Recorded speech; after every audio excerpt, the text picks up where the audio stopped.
हजारों कहानियां हैं मजदूरों की, जब उन्हें लगा कि जहां वहां रह रहे हैं वहां जलालत है, पैसे नहीं है, तिरस्कार है, खाने की किल्लत है, अंधेरा भविष्य है, वर्तमान का कुछ पता नहीं है, उससे बढ़िया है कि अपने घर गांव चले जाओ, जो होगा देखा जाएगा, नमक रोटी खाएंगे, पड़ोसी से खाएंगे, कुछ खेत में काम कर लेंगे, कुछ न कुछ कर लेंगे, क्योंकि वो स्थिति नहीं है कि गांव में जाएंगे तो भूखों मर जाएंगे। यहां तो बंद कमरे में 8 लोग हैं तो आपको उपवास करना पड़ सकता है, आपको एकादशी की तरह किसी भी दिन आपके सरकार के भरोसे हैं तो आपके पास खाना ना पहुंचा तो मुश्किल हो सकती है। एक टाइम खिचड़ी खाकर हो सकता है अगले दिन बिना खिचड़ी के गुजारा करना पड़ेगा, ऐसा हुआ। लेकिन वहां गांव को लेकर मजदूर में एक निश्चिंतता है, इसलिए मजदूर जा रहे पैदल। बेंगलुरु से भी बहुत सारे वीडियो आए, वहां से मजदूरों को पैदल जाते देखा, पैदल निकलते देखा। आप जरा सोचिए, कहां बेंगलुरु, कहां यूपी बिहार, और उसके बाद इस भरोसे निकल पड़े कि जाएंगे कहीं रास्ते में कुछ मिलेगा, देखेंगे चलेंगे। सवाल यह उठता है ये स्थिति आई क्यों, और आज क्यों किसी मुख्यमंत्री को इस तरह से कहना पड़ रहा है कि हम नहीं जाने देंगे। जबरन ही है एक तरह से। मैं उस जबरन जाने देंगे नहीं देंगे के बीच में जहां मेरी राय है आगे बताऊंगा, लेकिन फिलहाल ये नौबत क्यों आई। अभी केसीआर की तरफ से भी जानकारी मिली कि जो चंद्रशेखर राव हैं तेलंगाना के चीफ मिनिस्टर, उनकी हिंदी में अपील बांटी जा रही है मजदूरों के बीच कि आप यहां रहिए, आपके राहत और आपके रोजगार का इंतजाम हम करेंगे। तो ये सारे लोग अब बहुत एक्टिव अगर हुए 3, 4, 5 दिन में। यही बात हरियाणा सरकार की तरफ से कहा गया कि आप लोग रहें, हम आपका इंतजाम करेंगे, चिंता मत करें। ये जबानी जमा खर्च तो ठीक है कि कहा गया, लेकिन क्या इंतजाम हो रहे हैं? 20 दिन पहले बेंगलुरु के कुछ मजदूरों ने मुझे भी कहीं से वीडियो से नंबर लेकर कॉल किया था, और उन मजदूरों की वही समस्या थी कि वहां खाने पीने का भयंकर इंतजाम है और रोजगार तो गया। तो सबको एक अनिश्चितता भविष्य की दूर तक दिख रही है, 3 महीने, 2 महीने, 4 महीने, कहां कैसे, और उन सब के बीच बंद होना एक जगह से। तो ये बहुत बड़ी चिंता ने ही मजदूरों को इस स्थिति में आने को मजबूर किया। और हर जगह से तस्वीरें गुजरात की देखेंगे। ये इसलिए मैं बात कर रहा हूं क्योंकि मैं चाहता हूं कि प्रधानमंत्री मोदी तक भी ये बात पहुंचे। और जब प्रधानमंत्री मोदी मध्यम वर्ग को संबोधित करते हैं, थाली और ताली बजाने की बात करते हैं, शंख बजाने की बात करते हैं, दीप और दिए जलाने की बात करते हैं, और पूरा देश का मध्यम वर्ग बालकनी में, छज्जे पर बैठकर, छत पर निकलकर, पार्क में, लॉन में सब कर लेता है, लेकिन उसमें कहीं मजदूर नहीं होता है। क्योंकि ये मजदूर जहां जहां उनकी रोजी रोटी छिन चुकी, वो थाली ताली शंख बजाने और दिए बजाने जलाने की स्थिति में न तब थे न आज है, और आने वाले समय में उनको डर है। हाँ, ये अलग बात है कि सरकारी प्रोपेगेंडा के तहत एक बूढ़ी महिला का या 4 ऐसी तस्वीरें प्रचारित की गई, टेंट के किनारे एक दिया जलाते। हो सकता है ऐसे कुछ मजदूर होंगे, सैकड़ों हजारों जिन्होंने दिए जलाए होंगे, लेकिन वही जमीनी हकीकत है क्या? वो होती तो आज ये स्थिति नहीं आती। तो मैं तो प्रधानमंत्री मोदी से अपील करूंगा, मैंने पहले के 2 वीडियो में भी कहा है कि आप एक बार राष्ट्र के नाम संबोधित करने की बजाय सिर्फ मजदूरों के नाम संबोधित करिए। देश के मजदूरों को आप संबोधित करिए, आप उनकी समस्याओं को एड्रेस करिए, आप सारे राज्यों के मुख्यमंत्रियों से बात करिए, और मुख्यमंत्रियों से बात करके जितनी बड़ी राहत और रकम का इंतजाम मजदूरों के लिए हो सकता है, जितना अधिकतम हो सकता है वो करिए। उसके लिए पीएम केयर फंड है जिसमें करोड़ों रुपए के दान मिल चुके हैं। देश के बड़े बड़े उद्योगपति हैं, अंबानी से लेकर अडानी तक, टाटा से लेकर बिरला तक, इन सब का योगदान देश के मजदूरों की स्थिति को सुधारने में क्यों नहीं हो सकता है? पीएम केयर फंड से लेकर धन्ना सेठों के खजानों से अगर कुछ लेना पड़े तो, और इन सब के लिए प्रधानमंत्री मोदी क्यों नहीं एक बार राष्ट्र के नाम संबोधित करने की बजाय मजदूरों के नाम संबोधन करते हैं? और अगर ये करें, मैं मानता हूं, जरूरी क्या है? भरोसा जीतना।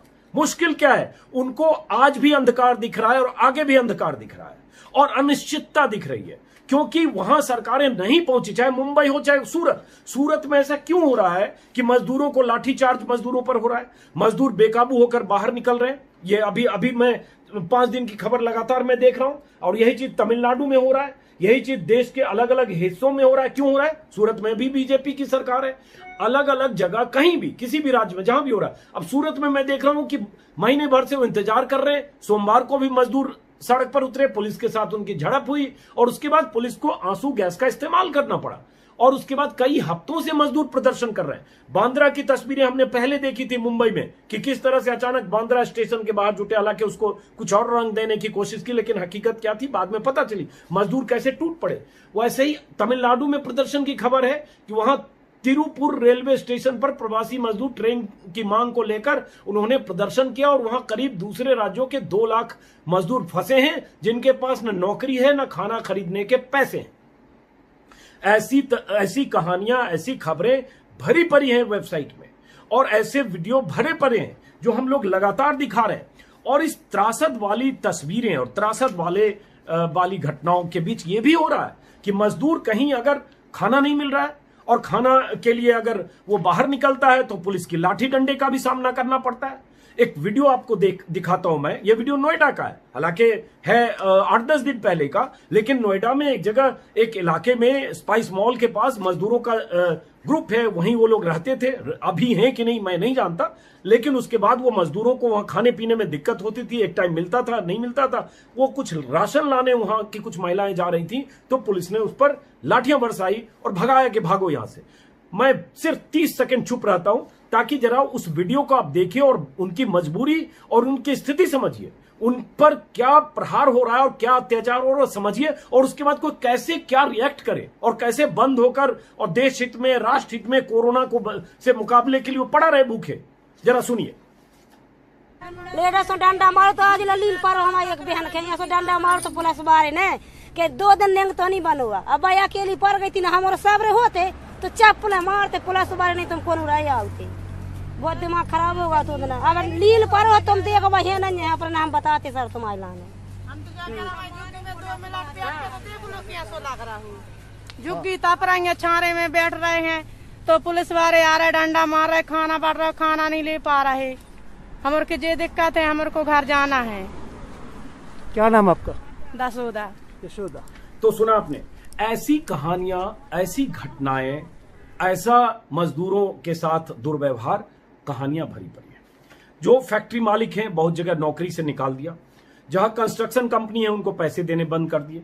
तेलंगाना से बहुत सारे मजदूरों की शिकायत आई जो वहां से चले ट्रेन से कि जो उनका कंस्ट्रक्शन उनकी कंपनी थी उन्होंने पैसे देने बंद कर दिए और हटा दिया उनको। नौकरी तो थी नहीं, रोजगार है नहीं और सरकार से कोई खाना पीना नहीं मिल रहा है। बहुत सारे मजदूरों का यह कहना है कि जहां वो ठहरे हैं वो अमानवीय स्थिति है। 10 लोग 12 लोग गर्मी में रह रहे हैं और बिना खाए पिए क्या करेंगे, इससे बढ़िया अपने गांव चले जाए।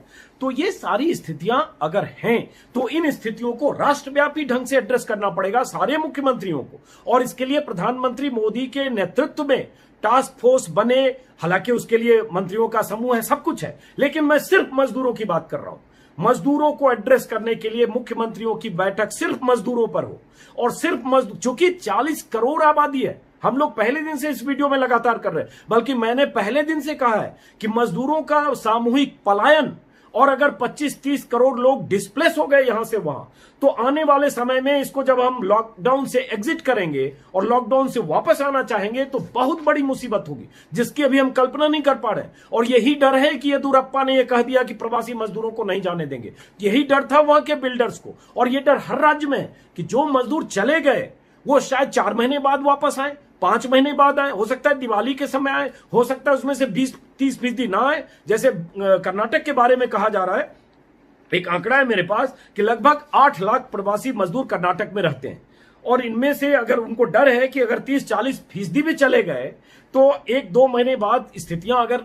पार्टली अगर कुछ चीजें शुरू भी होती हैं तो पटरी पर नहीं आएगी, सब चीज डिस्टेबलाइज होगा। तो ये स्थिति सिर्फ वही नहीं है, ये गुजरात में भी है। गुजरात की खबर आज मैं देख रहा हूं कि जो वहां अलग अलग सेक्टर के लोग हैं उनकी चिंताएं हैं कि मजदूर जिस ढंग से जा रहे हैं, जैसे टेक्सटाइल उद्योग है, अब टेक्सटाइल में काम धंधा तो बंद है। अब लग रहा है कि एक तो लॉकडाउन की मारामारी, और उसके बाद लॉकडाउन के बाद हो सकता है 15-20% अगर खोलना भी चाहे तो जो छोटे उद्योग हैं, एमएसएमई हैं, वो खुल ही नहीं पाएंगे क्योंकि उनके मजदूर, प्रवासी मजदूर जा चुके होंगे। यही सूरत से खबर है, यही मैं अलग अलग राज्यों की खबरें देख रहा हूं और ये सब बहुत चिंताजनक है।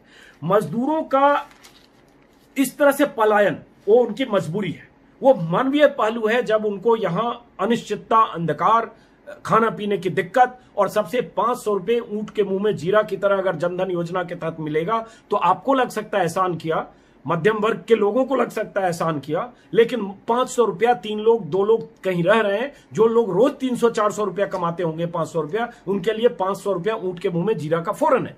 दूसरी किस्तें भी और बाकी चीजों की भी घोषणाओं का ऐलान हुआ, लेकिन ये इन सारे ऐलान में, जैसे ये ठीक लगा मुझे कि येदियुरप्पा ने कहा कि हम 5,000 रुपया एक मुश्त देंगे। लेकिन किसके लिए कहा? वॉशरमैन, धोबी और बार्बर, नाई के लिए कि 5,000 माफ करें, 5,000 रुपया कंपनसेशन देंगे। ठीक है, ये 60,000 लगभग यहां पे वॉशरमैन है और 2,30,000 नाई है उसके लिए। लेकिन नाई और धोबी, इसमें कितने प्रवासी होंगे मैं नहीं जानता, लेकिन मैं भी पहले दिन से यही कह रहा हूं कि 5,000, 8,000, 10,000 जैसी योजनाएं हो कि 10,000 अगर उनको लगेगा कि हम 5,000 या 10,000 रुपया कैश ट्रांसफर कर रहे हैं, और मैं डायरेक्ट बेनिफिट ट्रांसफर के पक्ष में हूं, पारदर्शिता है, लेकिन मुश्किल यह है कि बहुत सारे मजदूरों की एलिजिबिलिटी उसमें नहीं है, क्योंकि उसके लिए जो रिक्वायर्ड कागज खाता है वो उनके पास नहीं है, या जहां है वहां नहीं है और वो उससे वंचित है। रजिस्टर्ड जहां बात होती है तो रजिस्टर्ड नहीं है तो फिर वंचित है। तो ये कैसे रास्ता निकले? उनको कैश दीजिए, आप सिस्टम बनाइए कि अब ट्रेन के लिए अगर टिकट के लिए मरे जा रहे हैं, 15 दिन से नोडल अफसर के चक्कर लगा रहे हैं, अगर उनको पता होगा कि हम प्रति परिवार आएंगे और हमको 5,000 रुपये, 10,000 रुपया, 8,000 रुपये जो भी है, मैं ये नहीं कह सकता कि अलादीन का चिराग है घिसो और सबको 50,000 दे दो, 5,000 ही देते हैं। अगर उनको लगेगा कि ये 5,000, 8,000 रुपया मिलेगा तो शायद एक बार रोके। और उसके बाद सबसे जरूरी बात, भरोसा जीतने का। मजदूरों को यह भरोसा नहीं है कि सरकार उनके लिए उतनी संजीदा है, चिंतित है, क्योंकि यही नाराजगी के वीडियो, इसकी खबरें, इसके मजदूरों का आक्रोश, ये मैं लगातार देख रहा हूं। आप भी देख रहे होंगे, सरकार भी देख रही होगी और सारे लोग देख रहे होंगे। और अगर ये सब किए बगैर, उनका भरोसा जीते बगैर, उनको राहत और रकम, ये बात मैं लगातार पहले वीडियो से बोल रहा हूं कि उनको रोकना है तो राहत और रकम दोनों दीजिए और इंश्योर करिए कि उन तक पहुंचे। वो कहानी नहीं होनी चाहिए राजीव गांधी के जमाने की तरह कि 1 रुपया देते हैं 15 पैसे पहुंचते हैं। आप कह रहे हैं हम 60 लाख लोगों को खिला रहे हैं, 10 लाख लोगों तक नहीं पहुंच रहा है। आप कह रहे हैं दोनों टाइम खिला रहे हैं, वहां एक टाइम भी बहुतों के पास नहीं पहुंच रहा है, राम भरोसे चल रहा है, और वो रोते गाते बिलखते हुए परिवारों, परिजनों और जाती हुई तस्वीरें देख रहे हैं। तो ये सब जब आप करेंगे तब कुछ स्थितियां सुधरेगी। जबरन रोकने की कोशिश करेंगे तो सूरत में जैसे हो रहा है, अगर मजदूरों में आक्रोश हुआ तो कैसे करेंगे? लाखों मजदूरों को कैसे जबरन रोकेंगे? जबरन रोक के किसी के आत्मसम्मान पर चोट करके, किसी को डिमोरलाइज करके, किसी को ये एहसास दिला करके कि तुम बंधक हो गए हो, बंधुआ मजदूर हो गए हो, उससे प्रोडक्टिविटी की उम्मीद करना नाइंसाफी होगी। लेकिन सवाल ये उठता है, उपाय क्या है? मैं इस उपाय के पक्ष में पहले दिन से था और आज भी हूं कि मजदूरों को रोकने की अधिकतम कोशिश होनी चाहिए। और ये कोशिशों की अपील हुई है, खट्टर सरकार की तरफ से हुई है, येदियुरप्पा ने पहले भी की थी, 2-4 दिन पहले भी, और अभी भी की। तेलंगाना के मुख्यमंत्री ने 4-5 दिन, 6 दिन पहले भी की और अभी भी की। अब चिट्ठी बांटी जा रही है उनकी तरफ से हिंदी में, और राज्यों ने भी की। मैं ये नहीं कहूंगा कि इन्हीं तीनों में, और राज्यों ने भी की।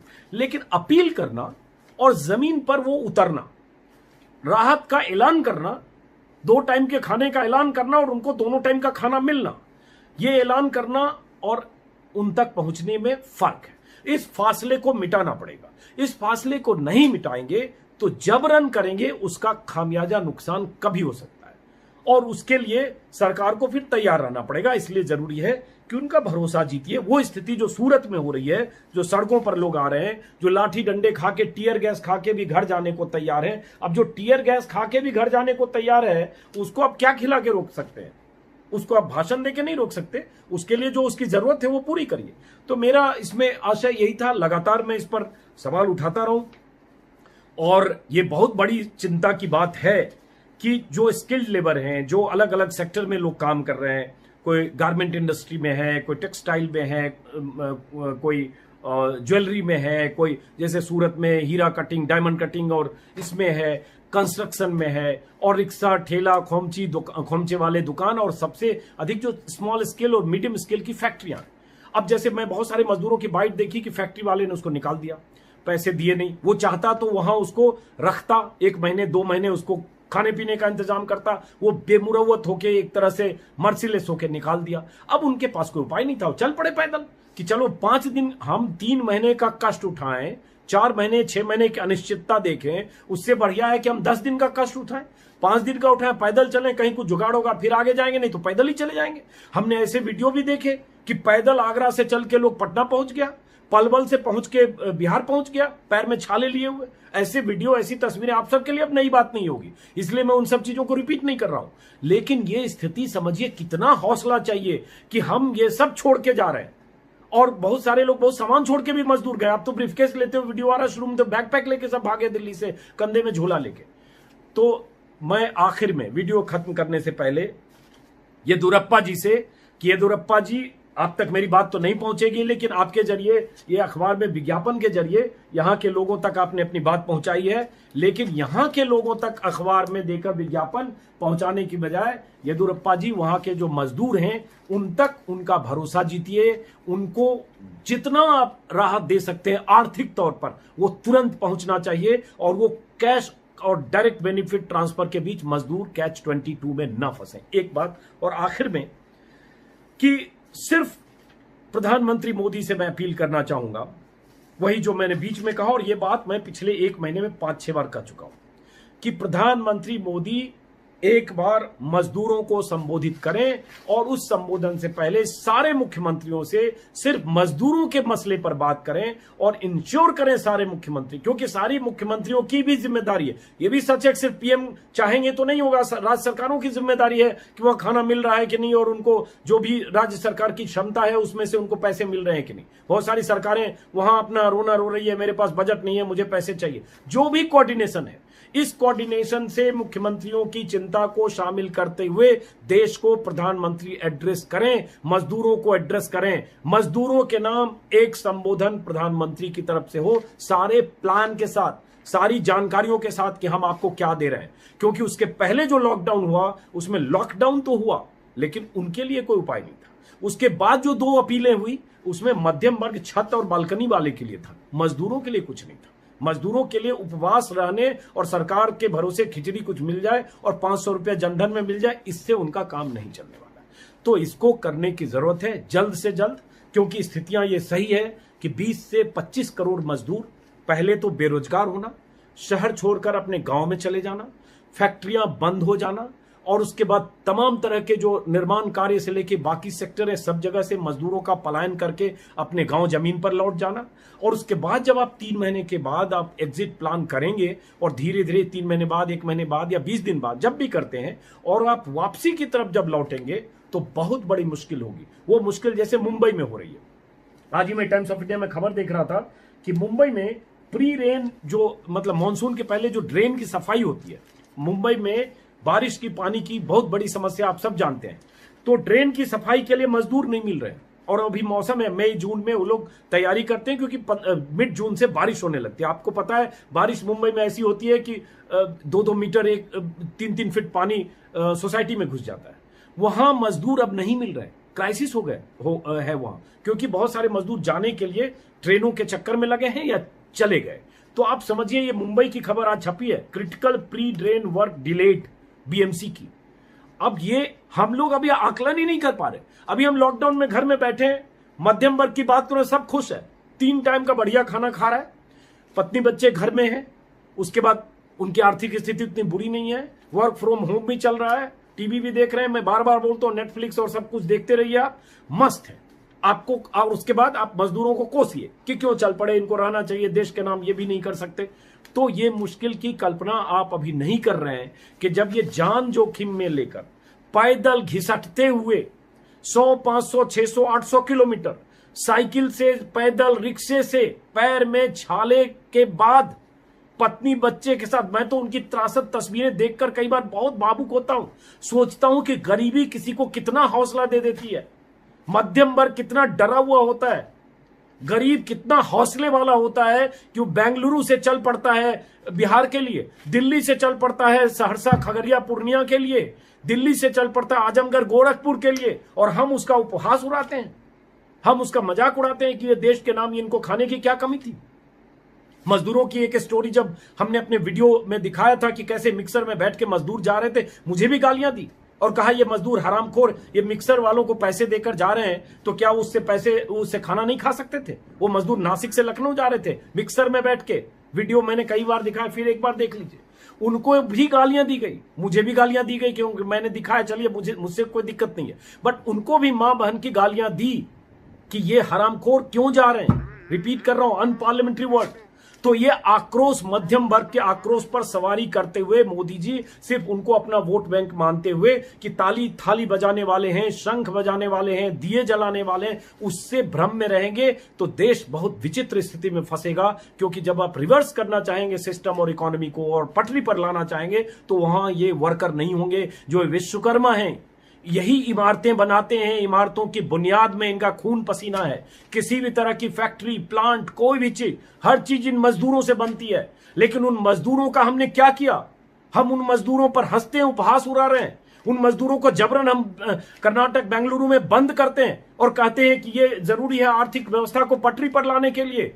बंद करिए, रोकिए, लेकिन उससे पहले भरोसा जीतिए, उसकी जरूरत पूरा करिए। ये बंद करने से और ये नौबत नहीं आनी चाहिए थी, आज ये नौबत आ गई। मैं फिर भी कहूंगा चंद्रशेखर राव ने अपील की है और हिंदी में अपील उनका सर्कुलेट किया जा रहा है, अच्छी पहल है। तो ऐसी चीजों की जरूरत है क्योंकि जितने सेक्टर हैं, मैं लगातार अध्ययन कर रहा था कि कहां कहां किस किस सेक्टर में मुश्किल होने जा रही है। और उन सारे सेक्टर में जो मजदूर काम कर रहे हैं, फसल काटने से लेकर, वो तो मुश्किल हम देख चुके हैं, लेकिन शहर निर्माण से लेकर, गांव निर्माण से लेकर, सड़क निर्माण से लेकर, हर तरह की छोटी बड़ी फैक्ट्रियां हर जगह ठप होगा। हर जगह उसका काम 50-40% भी स्टार्ट नहीं हो पाएगा अगर मजदूरों का पलायन इसी तरह से पूरी तरह से हो गया। और उसके बाद उनकी वापसी की कोई गारंटी नहीं जानते कि कितने दिन बाद आएंगे। क्योंकि मैंने ऐसे मजदूरों के भी बयान बाइट चैनलों पर देखे या यूट्यूब पर देखे या व्हाट्सएप पर देखे, माफ करें, व्हाट्सएप पे बहुत सारे लोग भेजते हैं जो कह रहे हैं हम नहीं लौटेंगे, हम गांव में कुछ भी कर लेंगे, नमक रोटी खा लेंगे, लेकिन हम नहीं लौटेंगे। तो ये प्रवासी मजदूर जरूरत है। ये जरूर है कि वहां वो भूखों मरेंगे तो वो आएंगे, क्योंकि वो शौकिया यहां नहीं आ रहे, वो उनकी जरूरत है, आर्थिक स्थिति, पैसे उनको चाहिए, लेकिन उसके साथ थोड़ा सम्मान, सेल्फ रेस्पेक्ट सबका होता है।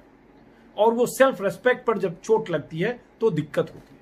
तो उनके सम्मान की हिफाजत करिए, रोकने की कोशिश करिए, प्यार से, स्नेह से, संबोधन से, राहत से, रकम से, जो भी हो सकता है वो करने की कोशिश करिए। वीडियो मेरे ख्याल से 30 मिनट का हो चुका और आप सबसे मेरा आग्रह है कि जिन लोगों ने मेरा ये YouTube चैनल सब्सक्राइब नहीं किया है वो इसको सब्सक्राइब करें और अपने दोस्तों तक पहुंचाएं। और इसके बाद अपनी बात कि मैं मजदूरों को उनके शहर में, उनके उसी राज्य में रोकने के पक्ष में पहले दिन से था, आज भी, लेकिन जबरन नहीं। उनका भरोसा जीतकर उनके लिए रकम और राहत ये इंतजाम करके, पहले दिन से जो मैं वीडियो पोस्ट कर रहा था हाईवे में, उसमें भी यही कह रहा था। मैं प्रधानमंत्री मोदी के कार्यालय को टैग कर रहा था, योगी आदित्यनाथ के कार्यालय को टैग कर रहा था कि अगर मजदूरों का सामूहिक पलायन यूं ही होता रहा तो आने वाले समय में मुश्किल होगी, इनको रोकने की कोशिश करिए। लेकिन रोकने की कोशिश में क्या, छिटपुट कुछ योजनाएं, कुछ अपील जो जमीनी हकीकत से कोसों दूर, और उसके बाद येदियुरप्पा की तरह ये फरमान कि हम नहीं जाने देंगे और ट्रेनें कैंसिल कर देना।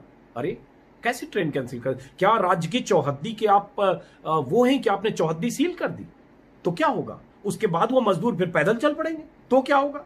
और उसके बाद आगे की स्थितियों के बारे में आप सोचते हैं?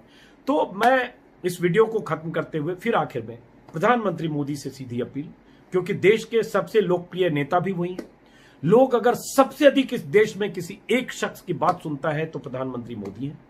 और प्रधानमंत्री मोदी 350 सीटों वाली, 350 से ज्यादा सीटों वाली पार्टी के मुखिया है।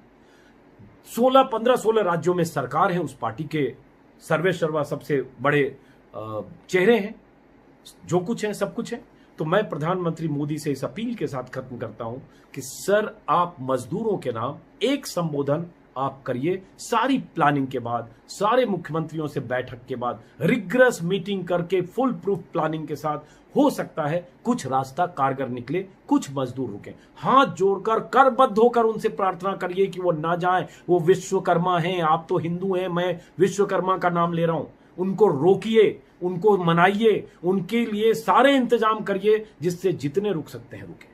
और उसके बाद जो चले गए उसके लिए वहां की राज्य सरकारों की जिम्मेदारी है कि वहां उनके लिए क्या बेहतर हो सकता है करने की कोशिश करें। बातें रिपीट होगी मैं, लेकिन इस पर बात उठाता रहूंगा। मैं पहले दिन से जो कह रहा हूं वही आज भी कह रहा हूं, क्योंकि इनका भरोसा जीतना होगा। नहीं तो भारत वापस पटरी पर जब आने की कोशिश जिस दिन से भी शुरू करेगा, वहां ये लाखों लोग जिस उस जो चेन सिस्टम से गायब दिखेंगे तो बहुत मुश्किल होगा। वो चेन घूमेगा नहीं। चेन घूमती है चेन घूमने से साइकिल का पहिया चलता है, तो साइकिल का पहिया चलने के लिए वो चेन जरूरी है, और वही चेन ये मजदूर है।